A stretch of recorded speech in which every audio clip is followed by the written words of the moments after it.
and I graduated from Shriram College of Commerce. And yeah, and then in the later half of my graduation, I tilted towards computer science, and I opted and prepared for my computer applications entrance exam, that is MCA. And then I got into this college which is known as Madan Mohan Malviya University of Technology. It's based out in Gorakhpur, and I completed my MCA from there. And then thereafter, there has been, you can say, a sequence of corporate, run where I've been working in different roles. I started my career as a developer, where we were developing enterprise applications. And then later on, in different domains, played the same role in different domains, started as a application developer, and then played the role of architect, and then played the role of senior architect, then played the role of project manager, senior project manager, and over a period of time, yeah, yeah. And then currently I'm leading multiple programs, which are delivery programs across the globe. So they are all different types of implementation or creation of applications, AI, stuff like that. That's it, nothing much. That's really great to know. I bet these guys do have a lot of questions from you. Definitely, yeah, And that's yes, Abhay, I think you do have a question for yeah. It will be Atharva. great if you can also introduce yourself, because I don't know you guys. Yes, I think let us start with an introduction. I myself Correct. have not given my introduction, so I'll start with myself. So, in which, sir, my name is Vanshika Sahu, and basically I'm based out of Bhopal itself. I do have an experience of around 5.5 years, not too much. And right now I am working with Sarvarth and especially into WPCOE program as a director of WPCOE labs. So I'm working very closely with WPCOE students and how we are going to take it ahead, the projection. I'm sorry. Yeah. So I'm working very closely with them. How are we going to go ahead and what are we expecting out of this? I'm sorry, I'm at a little bit crowded place. So I think Abhay and Atharva will go ahead and yeah. So, hi Rishabh. My name is Abhay Shukla, and basically I'm from Jabalpur, and I'm pursuing MBA in IT from Sarvarth, from the WPCO program itself. Sorry, I am fond of web development, and I love to do coding itself. So it is great to be a part of this webinar because you have a lot of experience in web development. So it will be a great seminar, I guess. Thank you. Okay, so now, first of all, thank you, Inwish, for this amazing seminar you are conducting for us. And I'm start with my introduction. My name is Atharva Joshi. I am native from Sholapur, Maharashtra. Recently, I am pursuing my MBA at WPCOE, which is sponsored by Sarvat IT company. And when I'm talking about my past academics and experiences, I have completed my graduation in BCA from Sholapur, Maharashtra itself. And afterwards, I have completed my MCA in Pune, Maharashtra. And for at WPCE, I am working as a QA analyst on the partial role of project UiPath. And at WPCE, I am very happy to see you here. So this is my short introduction about myself.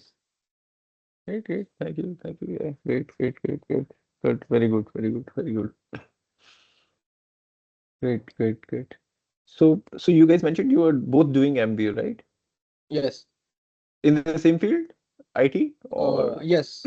Yes, in the Yes, IT. right. Great, great, great, great, great. Very good, very good. So, before I jump into, what I want to maybe talk on, you have, questions around certain topics that, so the thing I want to talk about or discuss today, the topic. Yeah, it's all about the fast changing importance of AI in the fast changing world. and the usage. Yes, that is our today's agenda of topic. Correct. So, so there are two things, one is, I don't know how well you are conversant with the topic itself. That's number one. Yeah. So if you can let me know one by one, what do you know? What's your perception? What's your opinion about this? Yeah.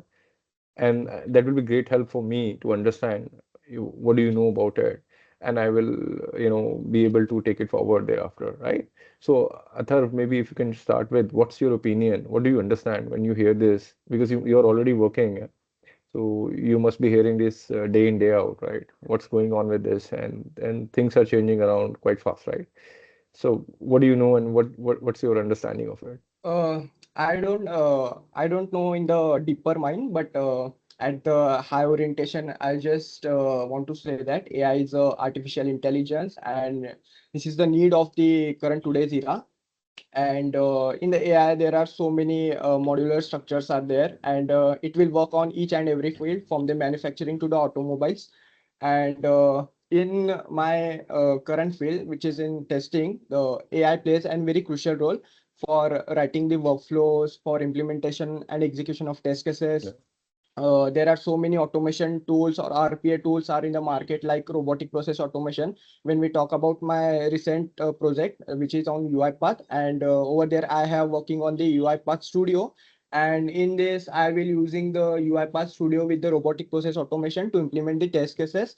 So at end of my perspective, AI is very crucial and it plays very important role in today's era. Yeah, So great, that's great. it, my basic opinion and a basic overview about the AI. And there are so many things, but I just little bit make it in a simpler way. Good. Abhay, what's your opinion? So as Atul said that AI is changing everything. It's like it's giving us the same code or same thing in just a minimal time. So as I'm a developer or I used to do coding in the to develop websites and all. So it's like 60 to 70% of my work is being done by AI today. The rest of the work, which is like to just to give him the prompts and all, it's like this only. So for me, AI has changed us our thinking to smartly. Like if I am designing a website, AI is just give it a touch of that thing, like in a smartly way. That's what I think about AI. So, can you also let me know what tools are you using in the to this world? What tools are you know on which In is you're using?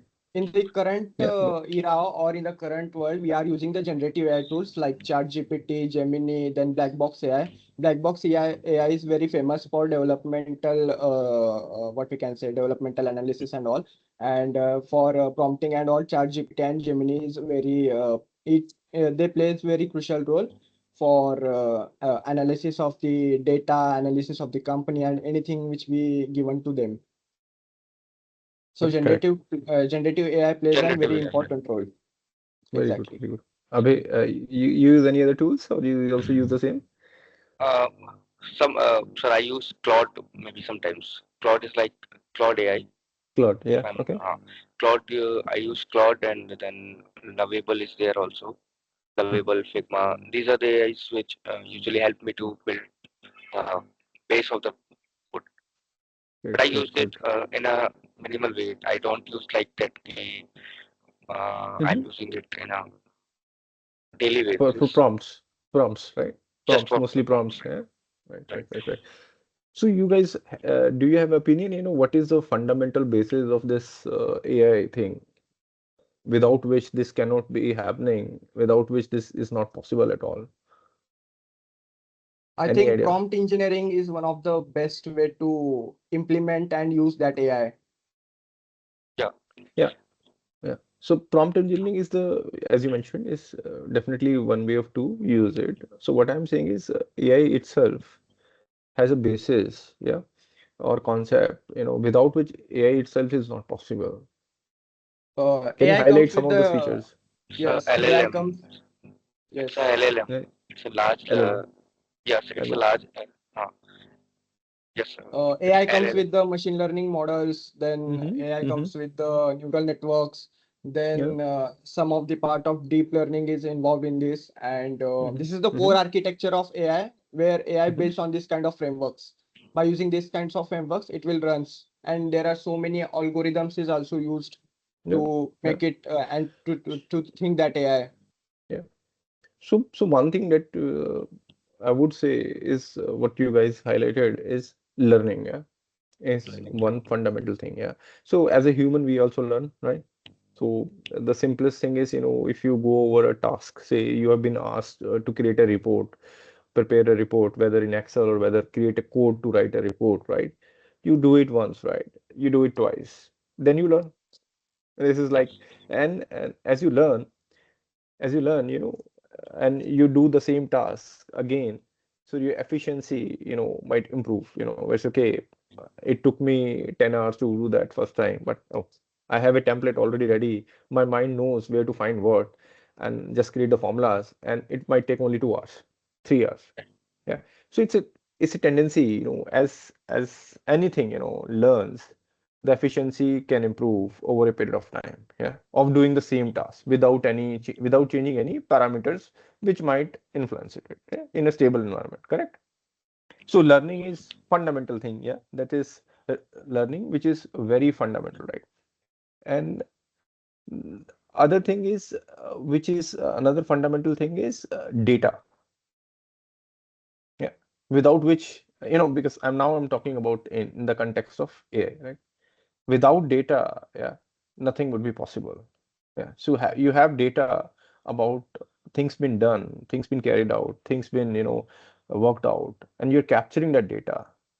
That data becomes a fundamental source of learning for these anything that you're talking about, LLM, whatever, yeah, anything. So it's a fundamental basis is data. So without data, nothing would be possible. Yeah. So this data is being captured by, millions of applications which are working around the world, how they are working, and the data is being structured and then been used to create patterns. And these patterns are what I'm talking about, you're learning. Yeah.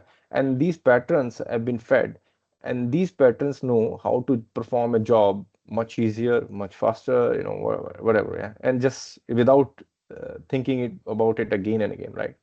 So this is a fundamental thing. The data is very important. Yeah. Without data, you cannot, create anything like this. Yeah. So you have to, even if you want to adopt a model, nowadays you're talking about Claude, you want to train a model, you want to, you need data to understand that. Yeah. And so the applications that we talk about, in today's world, and the architects of those applications, they are very much aware of that. So since the inception, they create this thing, make this thing in the application itself, that we need to capture these data so that they can take that data, once the application gets used, right, and start to create a meaningful pattern out of that, whether using, so earlier there was people were not using models, people were using, BI, business intelligence or stuff like that, and using Excel, stuff like that, but it was also not possible unless you have data, right? So you created data and you created those manual algorithms and stuff like that, and created insights. But now you have a complete component, which is these algorithms. You put them in and you train yet algorithms using this data, and then you can ask them questions, you can get insights, whatever you want, right? So this is how this entire thing is working. So learning is very important, and I think this data is there, which is, I think, the most important thing. The quality of data also determines, how well your system algorithms will give you the response, the quality of output. It will not be like, you can give them a, garbage data and you'll expect some good quality. So it's exactly like that, right? Yes, sir. Okay, We are so agree. yeah, Agree with you. so Agree with you.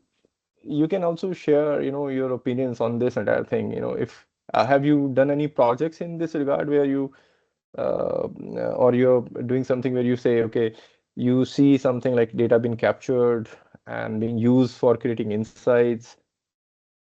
Uh, no, actually, we haven't done any project on this, but we have an overview and all the idea regarding to this, how it will works and all. And I think what you told earlier, I think this is a part of data analytics where we are extracting the useful and insightful data from the large amount of data sets. And we are working on that data by using the ETL process where extractions, transformation, and load. Yeah. And through this process, we are getting the good output when we are going to implement the right algorithm on that right data. So I think that good outcome is depend upon the good quality of data, right? So this is my overview about the data and all. Okay, okay, okay. But yeah, so as I mentioned, the architects are well aware now, yeah, and they know, what data to capture. So everything is built in the applications now, right? So earlier, there was times when logs, web logs, multiple levels logs were used, where HTTP requests, if you guys know, I don't know, the Yes, request which actually. comes to your, yeah, it comes to your application were being intercepted, and you need to capture the details from that request itself, right? And then those data were also used to count the number of requests coming to your app, yeah? Just to get how much load is there, what kind of people are accessing it, what promotional campaigns have been used to access it. So it's a fundamental basis, yeah, capturing the data. But now, because people know we can actually derive multiple and complex activities using this, like just to give you an example, applications, they are normally sold on subscription models. The subscription models, or you Right. guys know? Yeah. Yeah. So I need to Yes, yes. subscribe to a model, whether I pay $20, $30, or what is the scheme for me, right? And based on that, I will get some more value or some more features enabled for me, or the usage period may be enhanced for me, stuff like that, right? So because so applications, they need to track, which user stands in which category, so that they can charge them accordingly. Simple, right? Right. So I might be having tier one, subscription, but okay, my usage is exceeding and say going to tier two. So they will come back to me, say, okay, our application knows it. Yeah, and you need to pay for accordingly, like that. Just to give you an example, right? So this is now getting built into applications which are being hosted in SaaS cloud, right? So they are tracking and they are charging as well based on that. Yeah. So data is playing a very active role everywhere now, right? Great, great, good, very good. So the next thing is, how much or what tools. So let's talk about, say, specifically ChatGPT. Yeah. How are you guys using it in your day-to-day job, and how it's helping you out? We Likewise, are sir. using ChatGPT for improving our logical skills, to improve our Yeah, yeah. logic, to implement the workflows, to carry out the crucial operations in the testing, and for So give some me an of the example. integrations. Give me an example. Actually, what I am going to talk, this is a real-time example which Yeah, I yeah, yeah, really work. yeah, yeah, yeah, that's fine. Yeah, so So, yeah, how do you use it in to prove your say testing that you mentioned, for example? for example, recently I have done the integration of APM server and APM server Android SDK with UiPath. For that, I have used the Gemini, which is a free subscription is there for Gemini. So I have Okay. used that one, and it gives me the unlimited prompt to make the operations, and I have used that.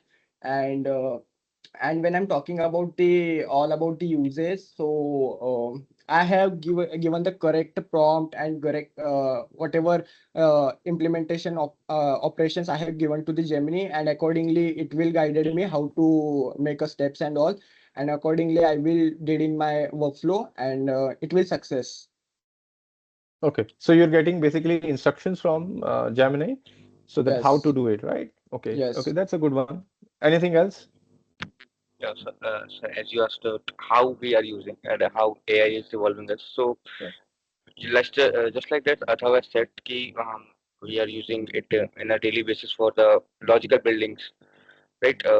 And for the like, if I am stuck somewhere and I Okay. used Yeah. all my knowledge to get out from that thing, but at a Okay. point we feel like let's go to ChatGPT and then ask him why are we suffering from this? This is Uh-huh. what happening. We just do we just give our time. Actually, I do this. I just give my whole time that I could find it by myself. But if I can't Mhm. find it, then I go to ChatGPT or Gemini or AI Mhm. to find that error or the things. That is Right, what I right, use. Yeah. right, right, right, right. So, have any of you used it for generation of test cases as well? Not exactly, but we get high level orientation from this. Okay, okay. So, so just to let you know, there are tools. If you guys know there is a requirement that needs to be developed into a, software component, right? Yeah, normally like that. So, so one aspect is the requirement itself. If you can create a, input to the GPTs or Geminis, whatever, right? You can also refine the requirement itself. Yeah.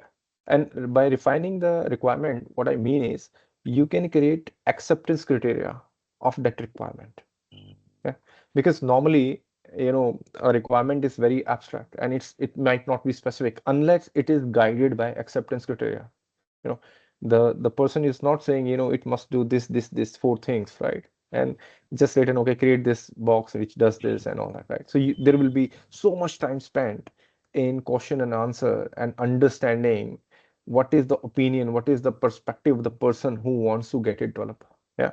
How it should look like is another area. We'll come to that. Yeah. But what needs to be done is mostly defined by these boundaries, which are called acceptance criteria, right?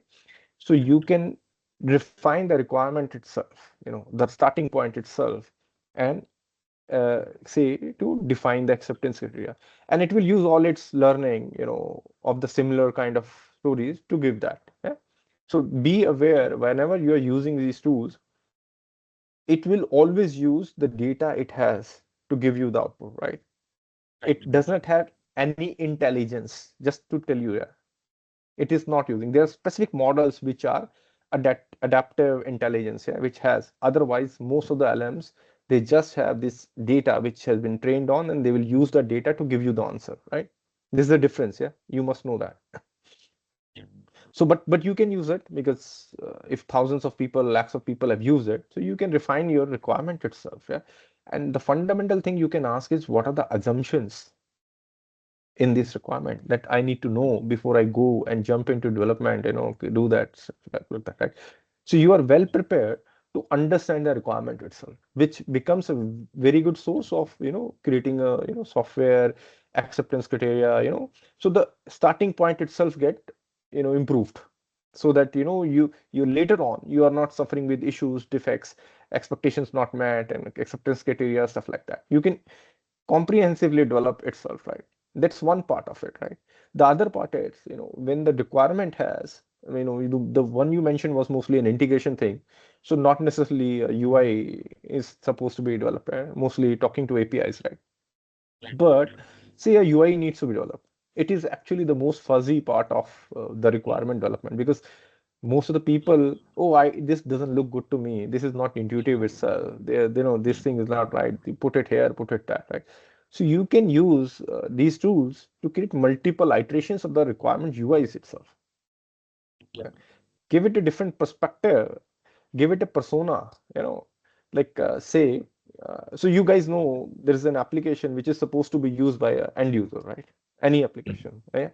If you're creating, say, an e-commerce, right? It has to be used by, some people who will buy, do shopping, but those people can belong to different segments or demographies, young, old, middle-aged, women, men, right? Right? And but capturing that demography and feeding that in will give you perspective from the perspective of say a teenager, how the UI should be intuitive, what should it capture, yeah, and that can give you insights into creating the requirement, yeah. And you can then feed, okay, if a user has to be a middle-aged person or say an old and a middle-aged, what more will be more important for them to use this application? Because they won't be fast, they will be bit slower than the younger generations.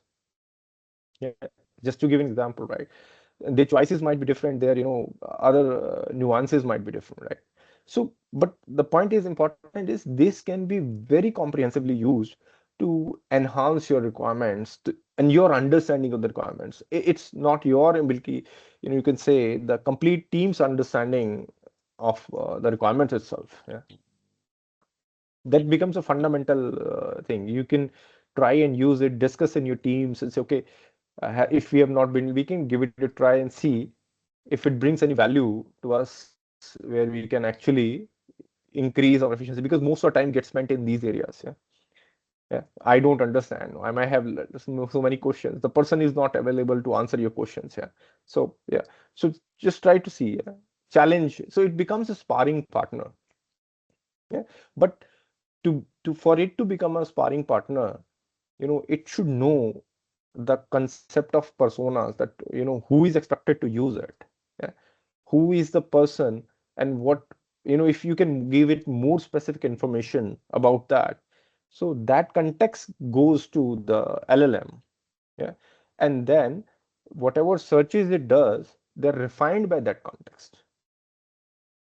It's not a Google search, it becomes a very filtered search based on the context that you give.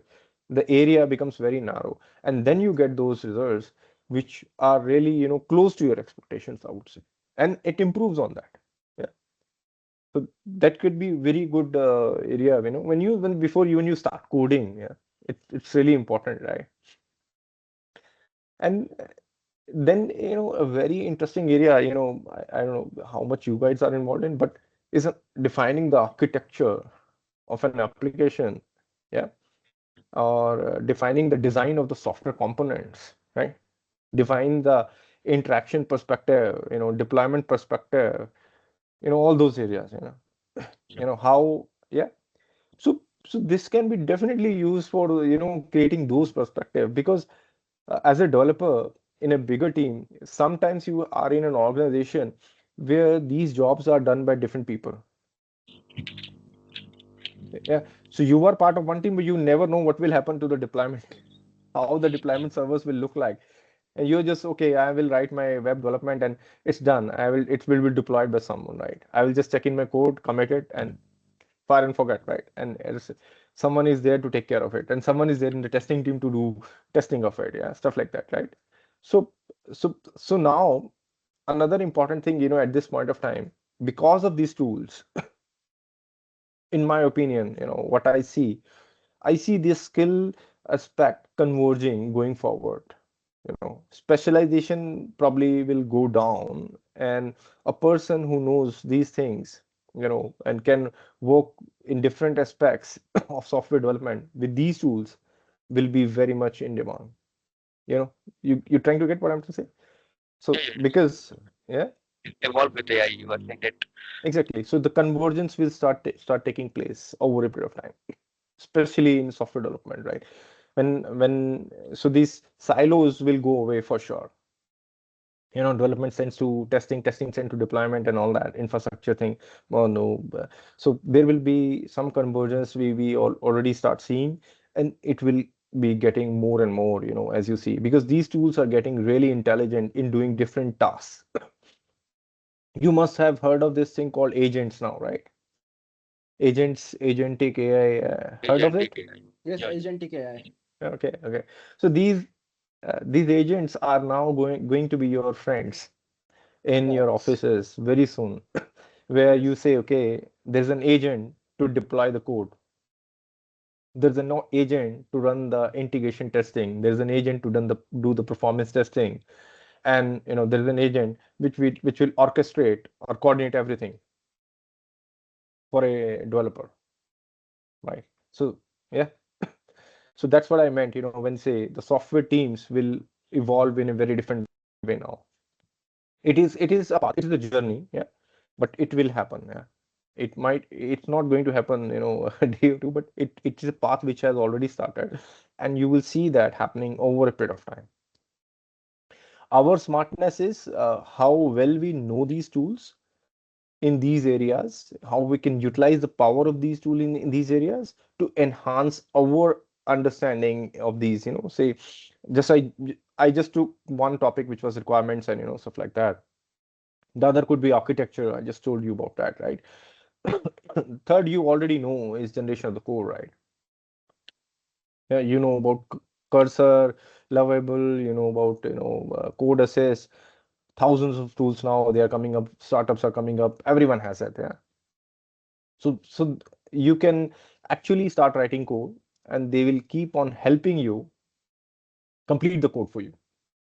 Yeah. Actually, when we code in VS Code, the Copilot is there to Yeah. help you Copilot. out. Yeah. Yeah. Exactly. So sorry, you just write a function, passes the parameters, state, okay, I want this to do this, create a logic for you. Just test it. Yeah. So that's one of that, right? The other is, this is one level which is assistance, is called code assistance, right? The other level is even at a different level. Yeah. And what is that? You just write a prompt. You don't go to write a code function, right? Write a prompt. I want to create a function which does this sorting, which does this summarization, which creates table, blah, blah, blah, and yeah, and creates a code for you. And you have a code ready, and you can play with the code, based on that. Yeah. So this is another level. So, but both of them will have different uses in different areas. Yeah. So, for example, the code assist one, where you are working on a bigger project, yeah, and you say you have multiple requirements you need to develop, and already there is a framework that's been used to develop it. You say, okay, I will write a new function and get it tested by again AI testing, and you ask them to generate a unit test for that or something like that, and they will generate it, right? So it is already learning your existing repository from the existing repository. Yeah. What kind of code has been written there? What kind of comments are there? What kind of variables you are using and all that. It is learning from your existing repository and giving you comments on that, right? On the top of it, right? That is all assistance. But say someone comes to you and say, okay, I want a POC to be developed in one day to test the viability of this kind of requirement, where you don't have all the time. Yeah. So you can go into the other mode and say, okay, I'll start doing something like that and figure out if there is a way to do that. You become smart and say, okay, I'll start writing the prompts for that. Right? So both will have uses, but in different areas. Yeah. But the common thread in all this, right from requirements to testing to code generation and other areas, is one thing. uh, these tools will always be there as an assistance. Yeah. So they will be your assistants, and they will help you in the entire SDLC, right? It is your pragmatic, understanding of these tools, how well we should use them, what is our understanding, because each of these tools comes with lot of functionality, lot of areas. So how much you know them, they will be able to help you in those areas. And also, as I mentioned, different perspective of using them, whether you want to run a POC, whether you want to actually work in a big homegrown framework kind of thing where already a lot of stuff is there, you just want to do quick POCs, spikes. So there will be a different perspective to that, right? So just to give you perspective, these tools are also evolving. Yeah, actually, recently, education perspective has also came. Like, and ChatGPT recent update, it's Yeah, like study mode. yeah, If I say ChatGPT to teach me, yeah, he is now yeah, your teacher. Exactly. So the importance is, these tools will become better over a period of time. Learning from your usage, they will improve, and their coverage will also improve. The kind of services they are providing to you at this point of time will be way different from the services they will provide you in a 2 years time. There will be, I don't know how many more things will be added there, right? Because they are also learning from your usage. Yeah, you've allowed them to learn, right? So they now know, now like, people need me for generating test cases. People need me for requirements. People need me for, code generation. People need me for, whatever tasks, deployment, this. So they're also improving their accuracy, and they're also improving their coverage in terms of the span of services that they're going to provide you. Yeah. So as a developer, you will get lot more help from them over a period of time, right? So if you are a good developer with these kind of powerful tools, you will be able to roll out something much faster with a better quality. Yeah. Because you will have an opinion of someone at your disposal about your code, about your deployments, about your testing, everything. So it will, so that's where, I said, it will converge. The speeds will get much faster. The expectations of the customers will be much higher. Yeah. Because something which you are telling them, okay, it will take 10 days, 20 days, it will go down, right? It will definitely go down, right? And because you have those powerful tools now at your hand, right? And they will be getting more powerful going forward, right? So Right. that's one perspective. The other perspective is, the usage of these tools in our daily, life. So Atharv, you have a question, yeah? You want to comment or So question? we already talked about what is generative AI and what is importance of it, how it helps to reduce the time complexities. But my question is that what is your perspective and on narrow AI? Because this is another kind of AI, right? Narrow AI. Like generative AI is one of the part of AI. But what Okay, about so narrow AI? We just heard about that, and we just know that this is a high orientation of AI, but we didn't know how it actually works and all. So, do you have any something to talk about this? So Like, I don't know about this particular term, but what I can tell you is generative AI is only one part of AI. AI is a very big umbrella, right? And generative AI is, so I guess you know the meaning of generative AI, right? Algorithm uses the context and uses the previous words which is finds in the search to generate the next one. Yeah, it's a probability algorithm. You getting it? yes, there So are the reference probability of models guessing used. the next words that Yes. they give you in the answer depends upon what comes earlier, right? So it's generating that, and all of that is been based on the data that they have learned across the world from Wikipedia, from different repositories, stuff like that, right? Yeah. But artificial intelligence is a very big thing. Yeah. It's a very big umbrella of that. Yeah. And in that span also, I see a lot of things changing and a lot of new things coming out. So I will not talk about specifically machine learning or other algorithms, but this is what I see. It's only a one part of it. And why? And but the important thing is artificial intelligence has been there, I think, since I don't know, century or something. I don't know. It was there. It was taught as well in the universities, but because of the ease of use, these models or chat GPTs, the way they become easily accessible, they become easily usable, that we are much aware now, right? That we are all using it, right? Earlier, it was only considered as machine learning. Yeah. But because they have, encapsulated them into very nice wrappers and created a chat on it where you can write human readable text and say, okay, and you get an output. So because of the ease of use, it becomes easily, so that's why also we are very much aware of it. Yeah. If would have been like the same earlier, still I would feel it would not be much accepted in masses. It is popular in masses because they've taken to the very ground level and ease of use. Even in the phones, while you're speaking, you can get an opinion from AI, right? Yeah, you can ask them which path I should take, A or B, and why. So just to give an example, so last month I was planning a trip to Missouri, and there was so many news of rain and landslides stuff like. I asked, okay, keeping the current weather conditions, you know, what what's your advice whether I should travel in these dates or not? What could be the risks? What could be the alternate destinations? So in that case, it goes through that multiple iterations, collecting the data and understanding, and get the data from weather, get the data from news, and synthesize it together and say, okay, it is not advisable because of these reasons. The risk of similar events happening is there is a probability of similar events happening in the towards world, right?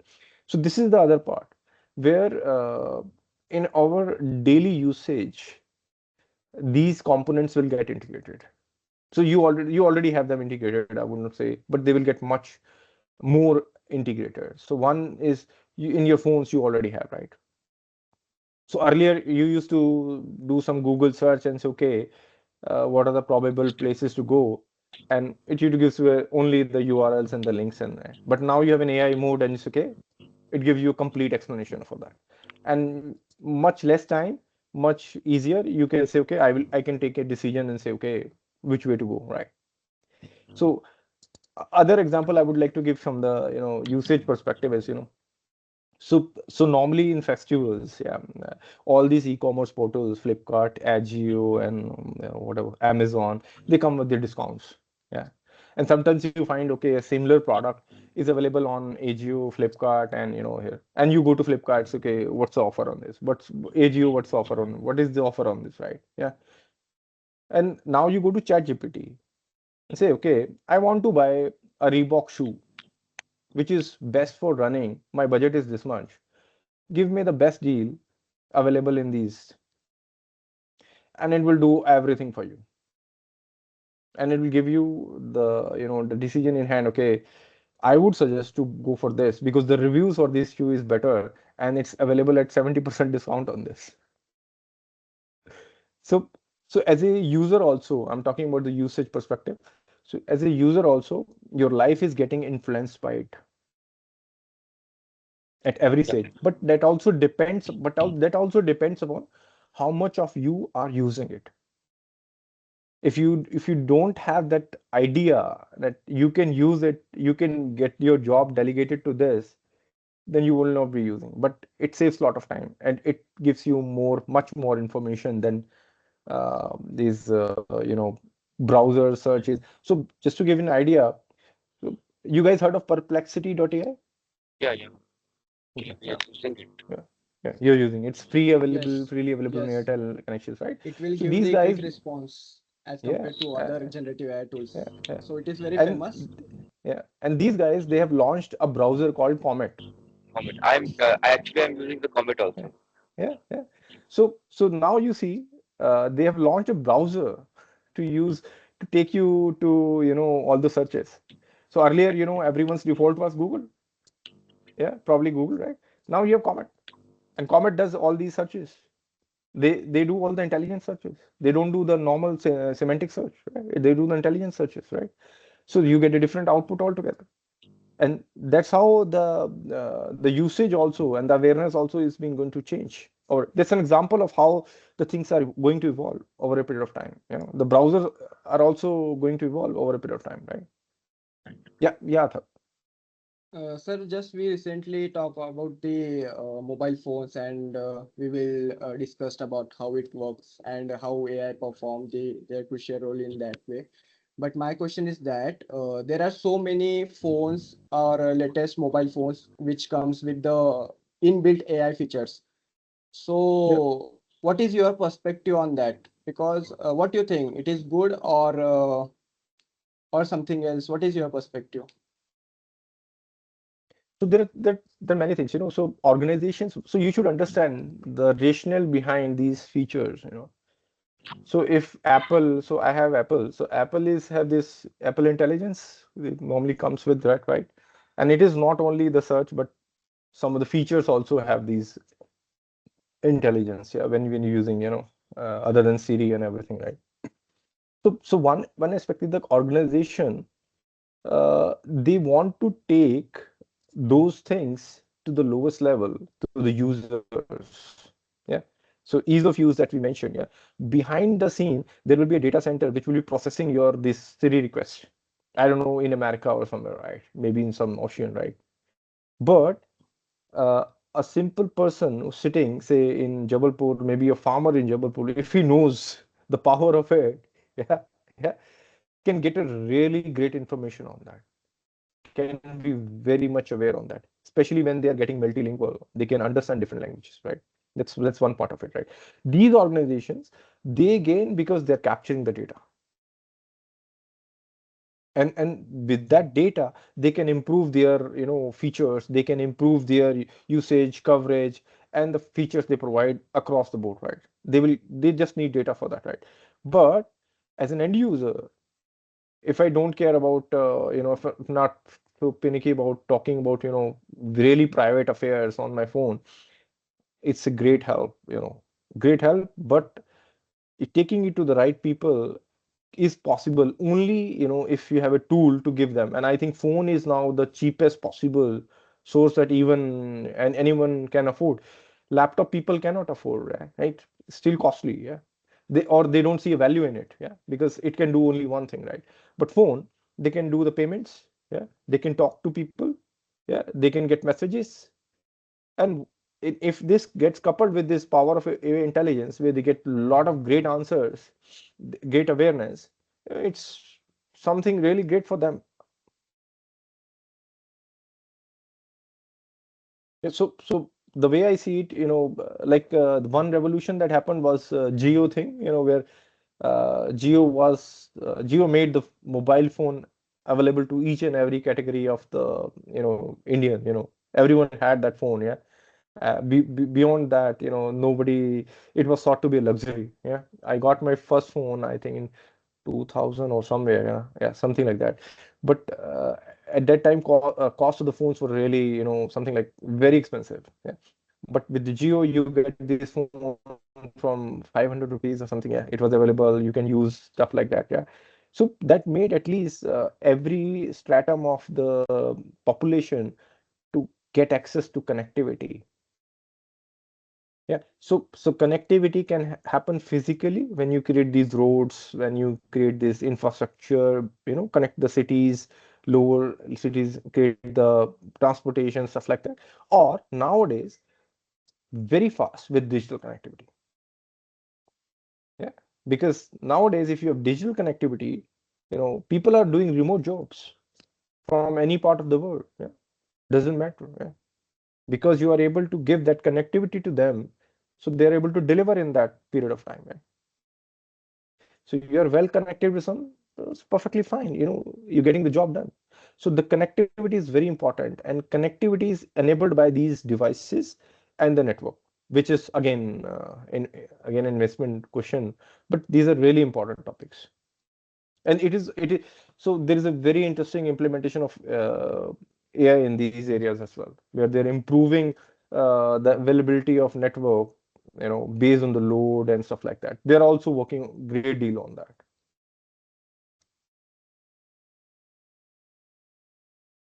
Yes, sir, we are getting your point.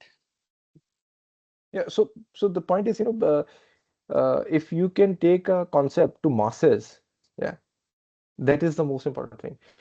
If you have a concept, yeah, and that concept works only for a certain category of people who are your customer segment, right? It is fine, yeah, it's fine, yeah. But if you have a really great concept which can work for a really big masses, it can bring really transformative changes for a large group of people. Yeah. It is not only for a particular segment of people. That's what this guy JRD Tata, sorry, Tata tried to do with this launching of Nano because he saw there's a really big masses who are not being able to afford a car. So he wanted to do that by getting that small car concept in India. Yeah. So nowadays, anyways, the cars are much easier, affordable by most of the people. But the idea was to bring that concept to masses. Yeah. And that happened with Geo thing. Everyone got the phone. And now, because everyone has phone, the connectivity is now available because the network is very easily available. Everywhere you have Geos, Airtel, stuff like that. The connectivity is accessible. So these companies, they know that connectivity is easily available. The phones are easily available to the people. So why not give them this AI tools where they get well connected and they get well crafted answers to their questions.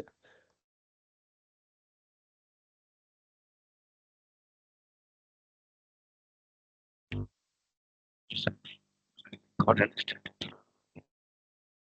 Any questions you have on how you guys might be using in your career going forward in your corporate jobs or something like that? So For actually, current scenario or for current need, we are just working on the generative AI. Okay. But let's see what will be happens in the future. But for now, we are just using the generative AI only. Hmm. That's it.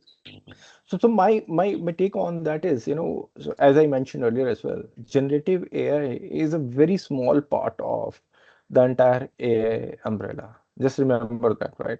Why I am mentioning that is, if you are really interested in building a career in this AI domain itself, yeah, other than just using the tools, yeah, then you should learn certain areas. You should dig deeper into those areas. Yeah.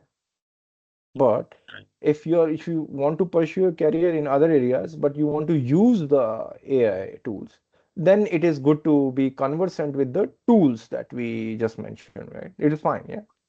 But building these tools or building these deeper experience is totally different skill set which might be needed. Yeah. Where you have these data engineering experts, where you have these data scientists, all those different areas which are deep into artificial intelligence, not only using these tools, right?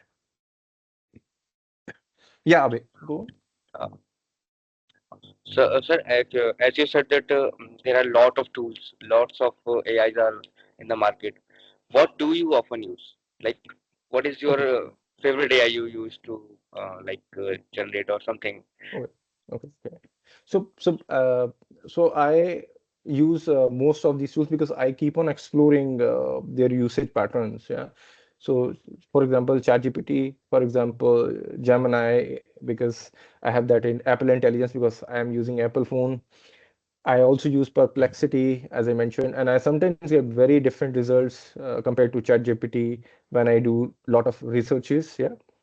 I have used one of the tool which I really like, which is Anaconda. It's for coding Yeah, it's for Yes, and Python, for I think. Python native. Python. Python, yeah, coding, right? Yeah. Yes. And it gives you access to different models. You can configure different models if you want to use.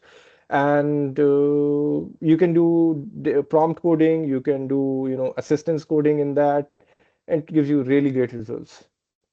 Well, to the extent you can actually create your applications, POCs in a matter of hours. So it's really great. Yeah. So but one thing as a developer you must understand is if these tools are going to give you these facilities, creating the code, yeah, and creating these and everything, yeah. So as a developer, in a hurry or in order to prove a point like I'm faster with this tool and stuff like that, you will forget the big picture. Yeah.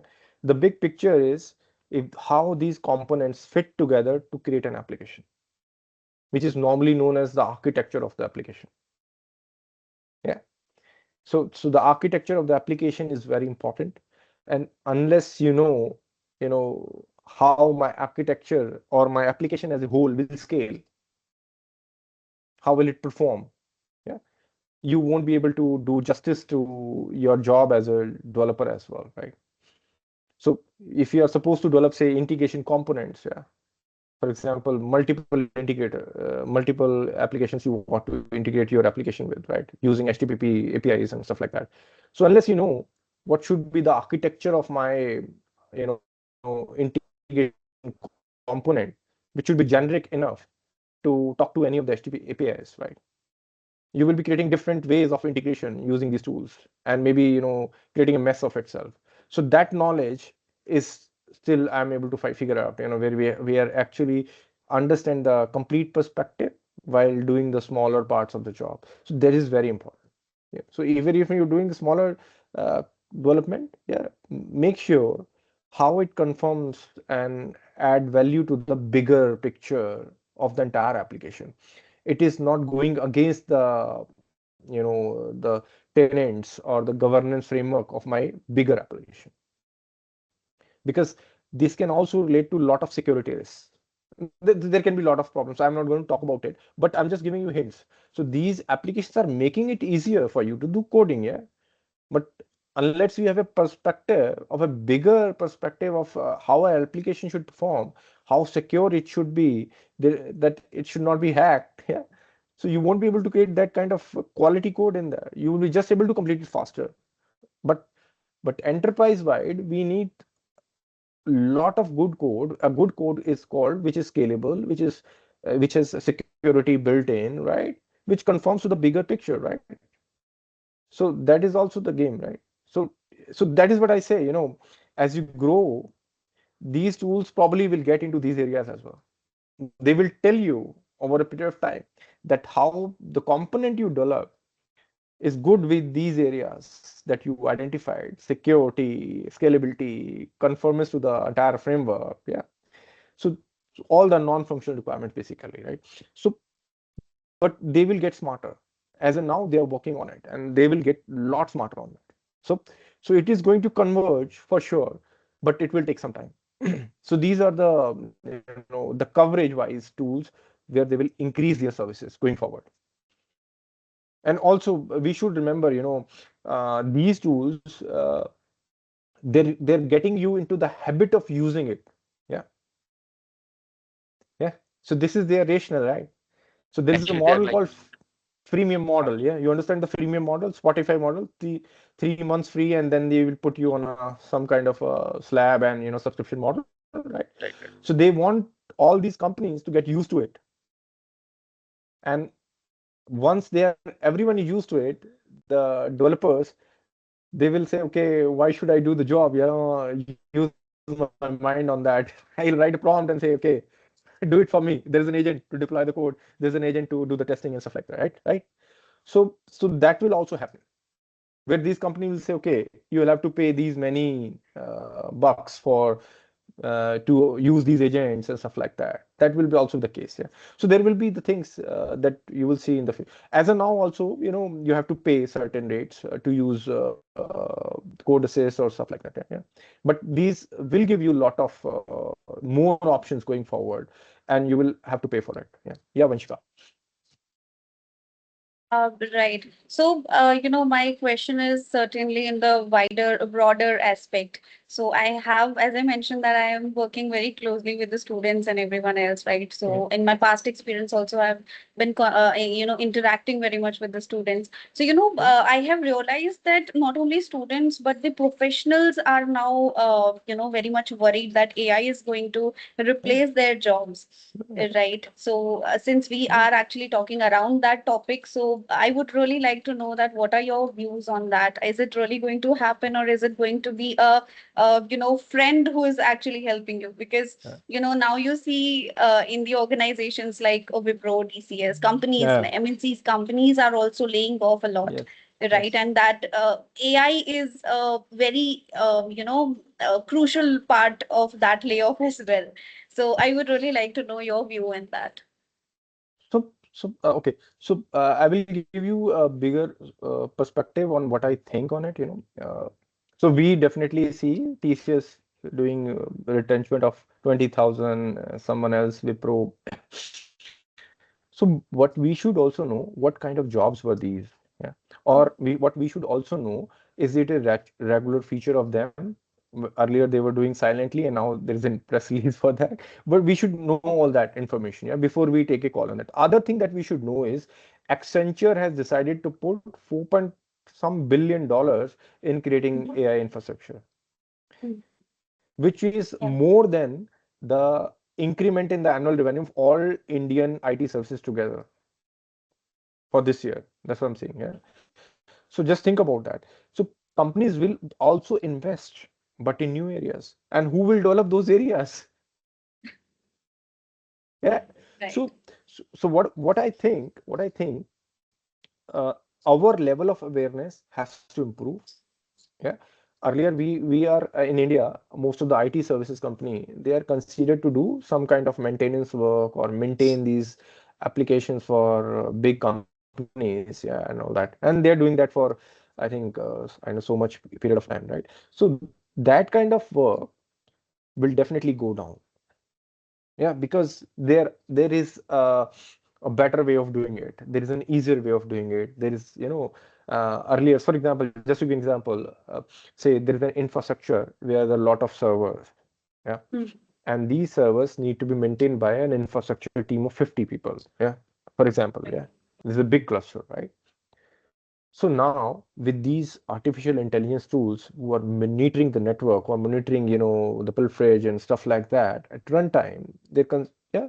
So you see, there will be agents will be deployed to see if there is a flicker in the network, if there is a flicker in something else, and take the load accordingly, balance the load automatically from server A to server B. Yeah. So earlier people used to go and make changes in the config files of the server. Now they can automatically change the Right.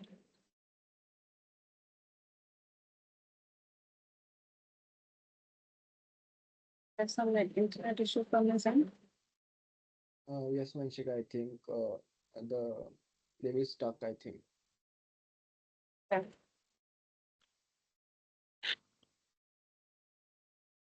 It's going great. It's going great, ma'am. Yeah, I can see. I mean, it is vast knowledge on the topic. I think it's really going great for you guys. We should have more such sessions for the other Yeah, students as well. Yeah, yeah. I'm sorry, we lost you. Yeah. Yeah, I think something happened. Again, we were talking about network and something happened in. So my point is our level of awareness will increase, and I'm sure there might be some time in between where you see this thing going down, the traditional jobs going down, but at the same time, I see companies will be investing in AI and their products will be enriched by AI. They will add features of AI in their products. Each and every products will have some kind of AI thing in. You'll see that, right? And that will be the way they will drive the investment again. But the kind of work that we'll be doing will be totally different. It will be mostly on these AI related technologies, either using them or either maybe developing them. I don't know. So this will change. And the normal jobs that you see, where when I say normal, say the traditional jobs mostly, where a very simple task which needs to be done with accuracy is been achieved by a model with a similar accuracy. So that's also a thing that we should consider, guys. AI doesn't give you 100% guarantee of performing the same thing. Yeah, that's also a problem. Yeah. Do that. Nobody Yeah. mentions that, right? It's a probability. It's all gives you probability that 80% success rate, 70% success rate, and whatever, right? So that is also be kept in mind. If something say is critical, like doing a surgery, yeah, you Right. can't risk your life on that, or doing a rocket launch, yeah, doing something else, yeah, you will be say, okay, minimum of that and maximum of manual. But so it has to be a balance. I see the balance would be there.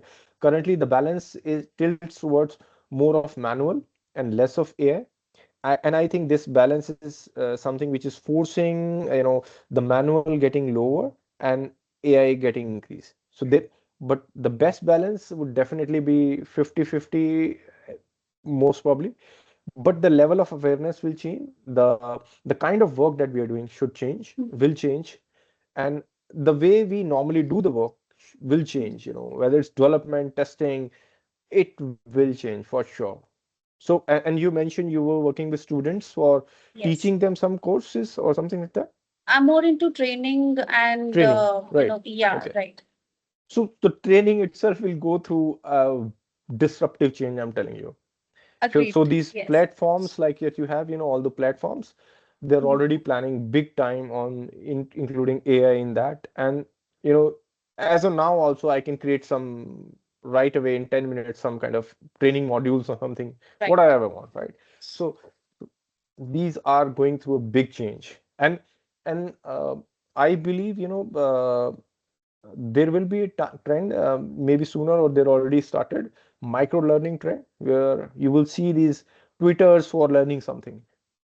Right. Okay, it will be in your Yes. hands. So, and again, if you want to learn something in your hand, and something which is mostly accessible in your hand is phone, and phone which is available to even the grassroots levels, and with the power of AI, now available with the power of AI and internet. Earlier it was only internet. Now you have Right. internet plus AI. So the Yeah. kids who, so I grew up where there was no internet in that area. I'm really old, right? So Yeah. and I used to prepare for my these Java certifications. I remember 90s, something like that, 97, 98, something, where I used to go to these cafes run by SIFI, and Right. pathetic internet speed, and I was trying these mock exams, Java exams, and I was like, what will happen after one day, 1 hour of something. It was really painful, yeah. Even when I Right. went to my college, the speed was pathetic, yeah. There was Hmm. no. Now if you want to learn something, you just have put in a prompt, keep on improving it, and you can prepare for your exam in less time, I would say. It has become so much Yeah, feasible for yeah, these yeah, this yeah. generation, especially. And Yeah. especially for So the instructors, it will be great, because yeah. they can bring that information to the students, which was not possible. So if I am asked to create a module, I have so much good information that I can actually filter out and bring the most relevant of that to my students. Earlier, I would just stick to my textbook, or something which I found on the first response from Google, and say, okay, let's use that. Why to Yeah. waste time? Yeah. But now in Yes. 10 minutes, I can do the same with much better content and giving Right. best of best to my students. Yeah. Mm. But as we all know that everything is in your hand, right? Let's take only for training perspective. Then I do have my phone. If I want to learn something new, I do not need a trainer, I believe, Yeah. right? Yeah. So not only for training, but in a broader aspect for all the job positions or profiles. So what do you think? Like, what skills or mindsets do you think will make somebody, or be it any professional or student trying to make their career, make them future proof? Because if you think that, do you really think that we should go on more advanced level because it is going to take a little extra time for that? Or how what skills and mindsets we should have, one should have? So, can you repeat it? Because I didn't get it. So, what skills and should have Mind for why, what? what skills or mindsets do you think will make somebody future proof, Oh, either okay. for Oh, making yeah. their careers or Yeah. making your career much more Right. defined and all, Correct. right? Correct. Correct. So it's one thing, so normally if you put that question in ChatGPT, so ChatGPT probably will give you that same answer, because it's the most searched question all over the world, and most of the people, whether they're leaders, whether they are, beginners, everyone goes for that. What should I do to future proof myself, and what, all that. Yeah. So I think Right. the most important thing is growth mindset, and it's a complex term, but it is very simple to understand. Like, even if you have started at point one, always start looking for a pathway to point two, point three, point four. So when I say these points, this is a journey. Yeah. So, Right. and also another recommendation would be, don't look at your career as designations. It doesn't Right. help. Yeah. So developer to senior developer to blah blah blah, whatever, right? It is nonsense, total nonsense. So how better a developer you can be, it only you knows, right? So first Right. of all, create a outlook of that, like I want to be a better developer, or I want to, why I want to, what as a developer as of now, that I don't know, and that I should know in 2 years. Right. Yeah, I don't know architecture, right? I don't know the non-functional thing, how I build them in the application. Yeah. So I should know that in 2 years to become a better developer, right? To create a better application. Yeah. So once you start evaluating yourself at that level, and you relieve yourself from the burden of these designations which are provided by the organizations, you are much freer, and you feel much lighter, and you're much, like, exploration mind. Say, okay, now my next milestone would be to learn this, Got and it. defining that is one important thing. So the important thing here is, as a person, including me, yeah, including me, yeah. So we always have a very, short-term view of our journey. Yeah, Correct. maybe 6 months, 1 year. Right? We cannot look beyond that. Yeah, unless we have someone who can mentor us, who can give us that vision. Oh, you Right. can be there in 10 years. Oh, you can be there in 20 years. Yeah. So having that kind of a support system, a mentoring system, is very important. That really helps. Yeah, it helps you explore your abilities, explore your areas that you don't know about. Yeah. So that's what I feel, and that's my opinion. So when you define that journey, and if you have a mentor, if you don't have, get one, yeah, will give you that perspective, the long term perspective, then you will be able to define your career in much more, clearer way, rather than getting stuck to these designations, which is a bogus. Yeah. Right. Agreed to that. Totally agree to that. Okay. Yes. Atharva, you had a question. Yes.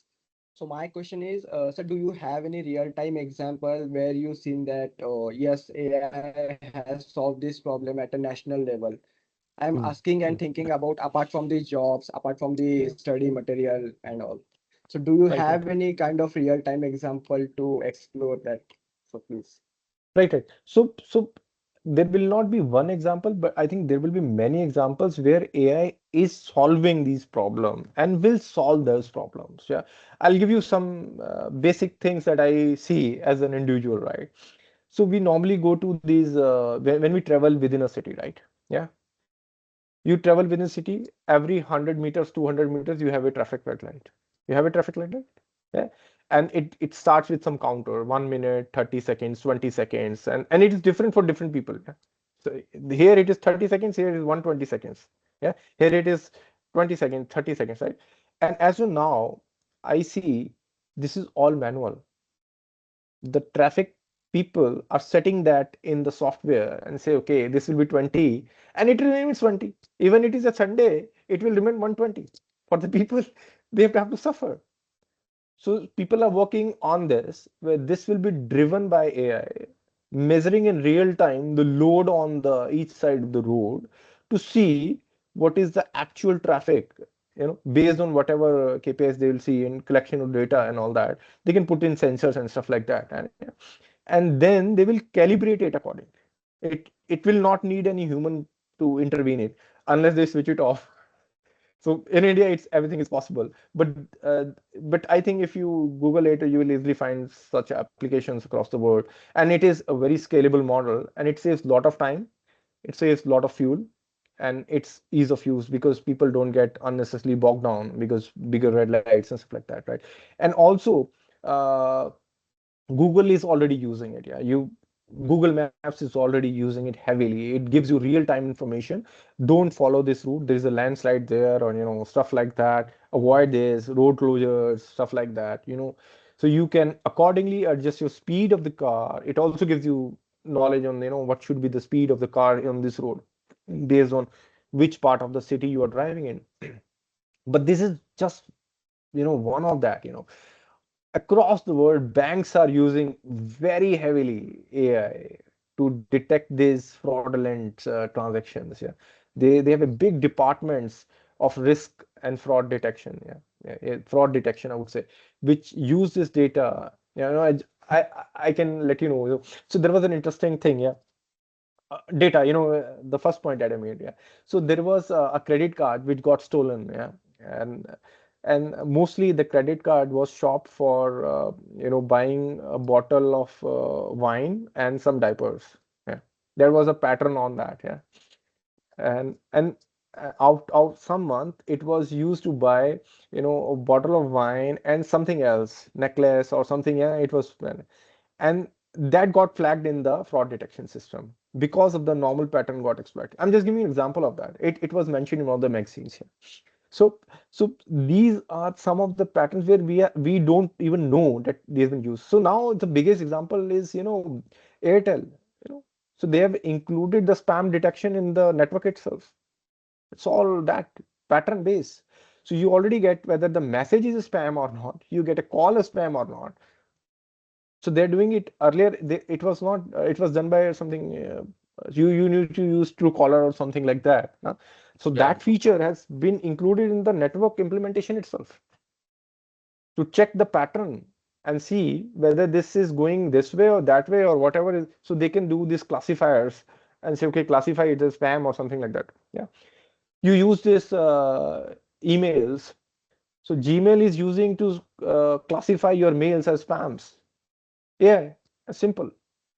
So you have this classifier agreement. This okay. These are the components which matches the spam. Put it in the spam folder. Yeah. So there are millions examples. Just have to go through that and see. Okay, which one matters and which one. There are many that we are already using, but we don't know that it's been driven by AI in some sense because we get used to it. So it's a pattern. Yeah, it's a human behavior. When you get used to something, it's normal for you. Right. So do you think that AI will eventually become what word should I use? Co-leader, yes. Do you really think AI will eventually become a co-leader in businesses or some kind of organizations or something? So I don't think so. So I think AI will be a very good sparring partner or assistant, and it should remain like that, and it should advocate you on different aspects of the things that you're working on. It should advise you to make your decision making better. Yeah. So as a developer also, Right. as a business leader also, I should have and I should use it to make my decisions better, to make my stuff better. I think that's where the value of AI is. Otherwise, it will be like a Star Wars movie where AI will become the leader and they will start running the country. So it will always and should be an assistant and yeah, and helping hand, I would say, other words. And but the balance will definitely change for sure because there is a reason for that because the way we have been working traditionally in especially IT industry in India, it's more manual and less automated, and it's always been manual more. Yeah. So it will go down, and there will be a balance that you see between manual and AI, and that balance will remain. Yeah, I think. But because the nature of work should change over a period of time, it will not So remain the same. right. So it is still gonna be in human hands. Right. I think, yes, Yeah. because ingenuity and creativity is something which you cannot take out of a human mind, and it should be there in human minds always. These tools should always be there to make our lives better, the make the quality of the things that we make better, the decisions we make better. That should be the purpose, and that is actually the purpose of these tools, whatever it's saying. So there is a very big sector which does only research. Yeah. Gartner, yeah, they publish this report which is very expensive, around $2,000 or $3,000 they sell for, which companies in a particular segments are doing better, and they put in a star segment and this segment, that segment, right? So they are, so just think about them, as a customer, people were, used to earlier read magazines and say, okay, there's a article from Gartner, let's read that and say, okay, oh, this tool is really good, great because of this and blah blah, because they are doing a lot of that, right? So now they will have to reinvent their models. Yeah, because as a customer, I Right. know I can easily see, okay, which one actually did what and what not in the period of time. I can actually check that the authenticity of their research and stuff like that. So things will change for many reasons.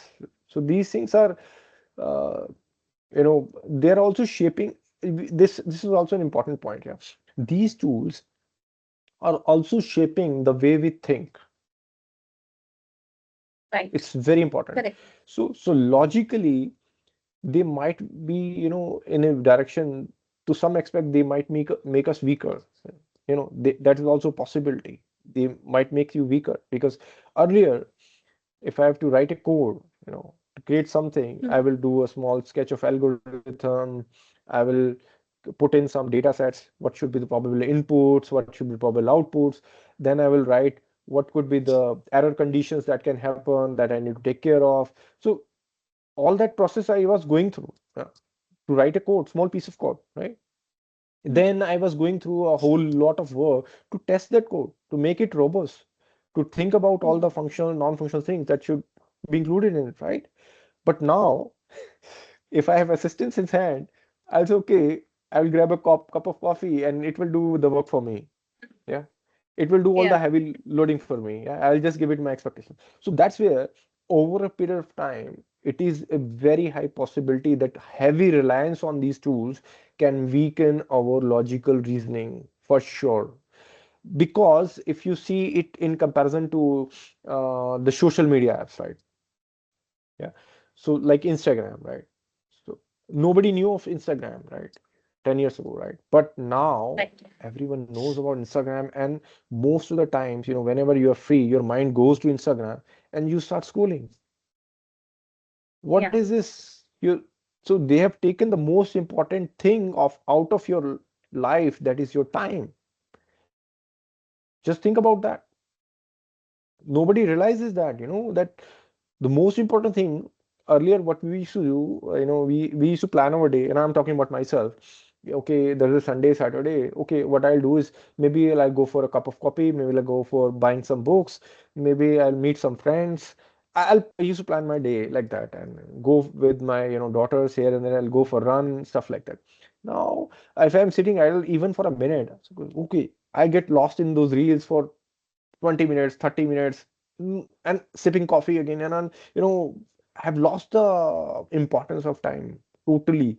Then these Agree. tools, they are so addictive and they have very well designed business model that within your scrolling, they will start advertising, Right. giving And you actually, offers. yeah.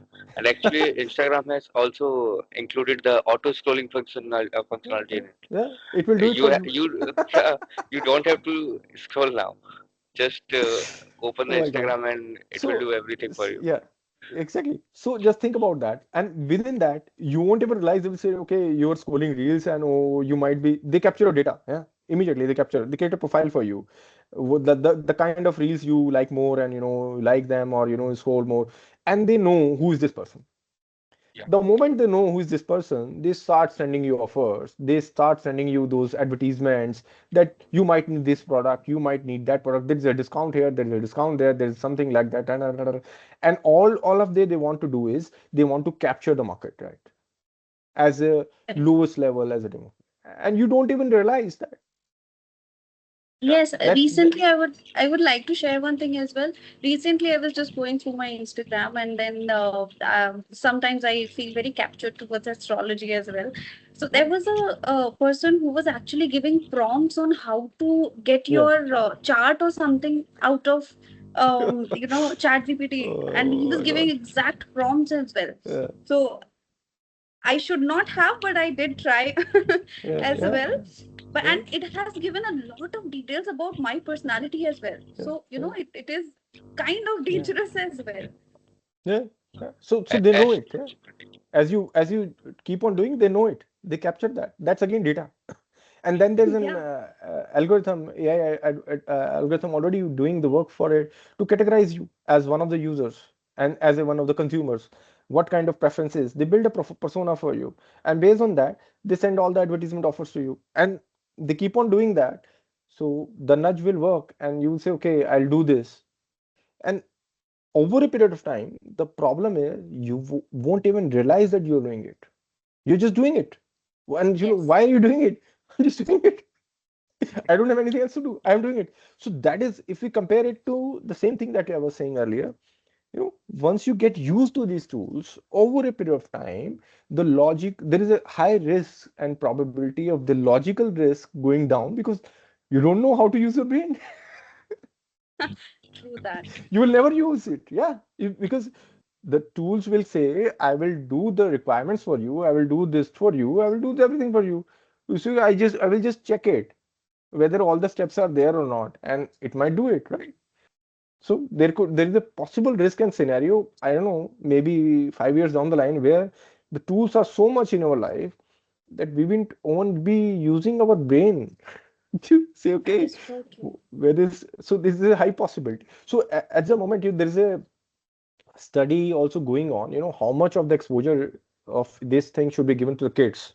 So I have two kids, and what should be the extent to teach them how much of GPTs they should know, because it's a much bigger risk, because kids, they develop their cognitive skills, while working in the school, when they're being in homework, writing skills, stuff like that, they're given projects to go and research, understand the area and stuff like that.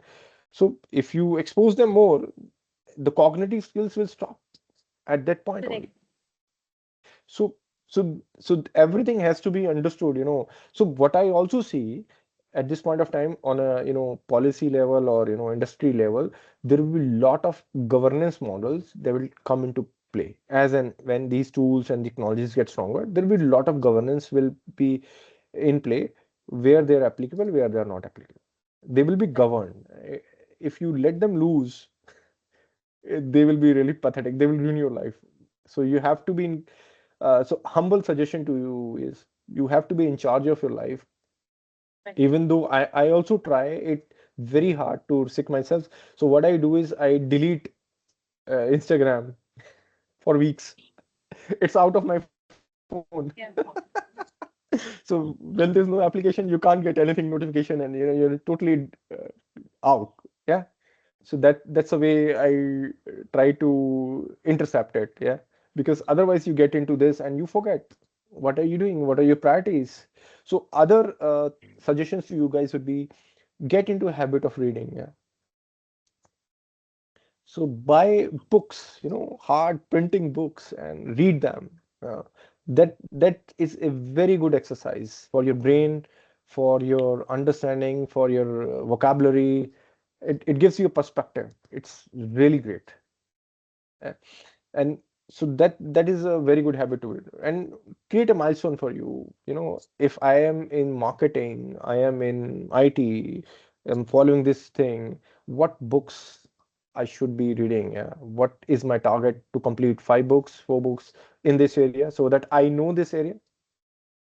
That is one thing, right?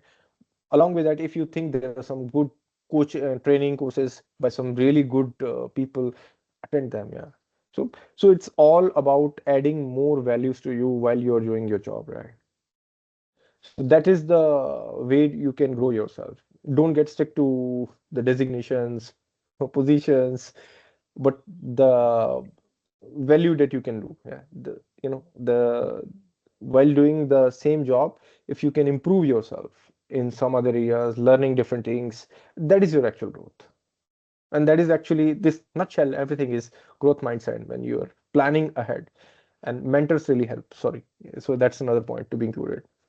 You get a mentor in your area, in your field, and he will give you a long-term vision, and you can design your journey at your pace.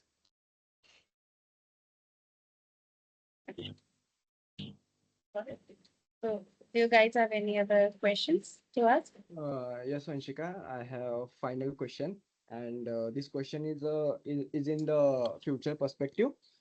And so, what you think in the upcoming 5 years, which AI is going to advance itself in the specific sector in 100%? Is there any specific sector where you think that AI is going to advance itself in 100%, where no human interference is there? So, so already, I would say it already advanced into such areas. It's not a future, it's already been done. When you talk about manufacturing, so Hmm. there are some plants where everything is done by AI. It's already there. It's all automation and AI. Everything is there, where there's hardly a human presence. You have these warehouses run by Amazon, where they've been, or you see those videos, where the robots are taking the orders and they are giving it to the dispatch and putting it in the stacks. They have been managed by robots already. And but the idea here is, so they're already doing a lot of such things. Yeah, I'm just telling we. So there's another thing that you should know is we in India don't know much what's happening in the world because of the less exposure or our exposure to the limited things that we see around us. Yeah. So if I put you, if you say by chance you get a chance to get some work in Europe from tomorrow, and you get you get in one of the cities in Germany, or you start seeing those things immediately. Say, oh, this is happening. Oh, come on, the traffic thing that you will see immediately happening there, right? I'm just telling you. And so you see, oh, the things are happening. So we are living in an era where the things will come much slower at a delayed pace. Maybe what has already been running in US or Germany or maybe Finland or Norway, you will see here coming in 3 years. That to some part, maybe in metro cities, may not never see in the B towns. I'm sure about it, yeah, because there's a lot of complexity of the politics. You see, yeah, we are federal, but the complexity goes down to the ground level. Actually to the neta who's at the round, whether to take that or not. He will say no, this is against this and then, and he will not never implement it, even it is value for you. But coming back to your point, manufacturing is a big time, I would say, and it's already happening, but it will be even faster, even better. It is healthcare. You see, it's going to be a big time change because healthcare is going to be the biggest winner of AI. Where diagnosis of a disease and creation of these medicines, because that is the most time consuming thing ever. So now they have created a systems, where they are capturing the data. Collaborations are happening between companies, hospitals, and and they are using this data to faster the diagnosis of cancer, staging them, and then also synthesizing these outputs with the chemical combination of the drugs for the treatment. So what chemical drugs in what compositions could create what kind of impact? Just a simple model you can create with the data and say what is the efficacy of this, 80%, 20%, 30%. But that happens so fast now. So you will see a big change in the healthcare industry for sure. Manufacturing, healthcare, IT, you already know it's happening. We are in the process of churning, right? So things will start changing a lot in these areas, but in nutshell, each and every area will be impacted because uh, everywhere, you have this technology which can improve things in one way or the other, right? Yeah, but these are the things that I see where things will immediately, you will say, there will be a faster, you will be able to see them quite fast. And there are some, you can Google it already. You just Google about John Deere. John Deere is one of the agriculture Manufacturing, and yes. IT company. Yeah, just go and see their videos. The big time.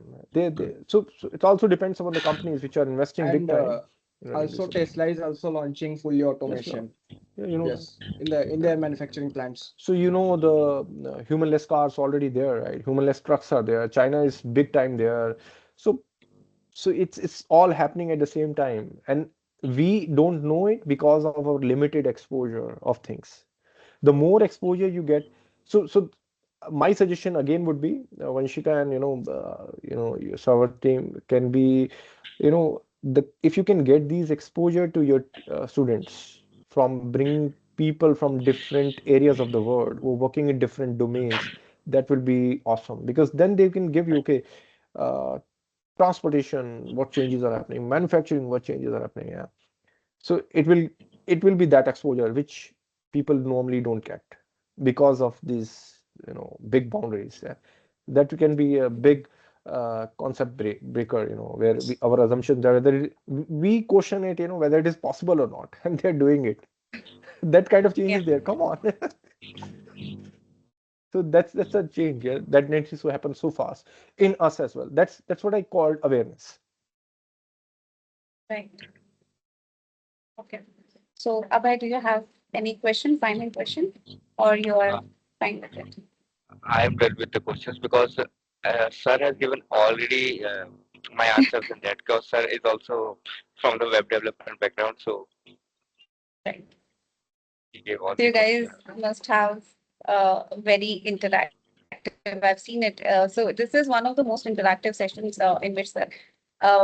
Yeah, and thank you, Roli. Thank you so much for sharing those powerful insights. I think today we all are walking away with a clearer picture.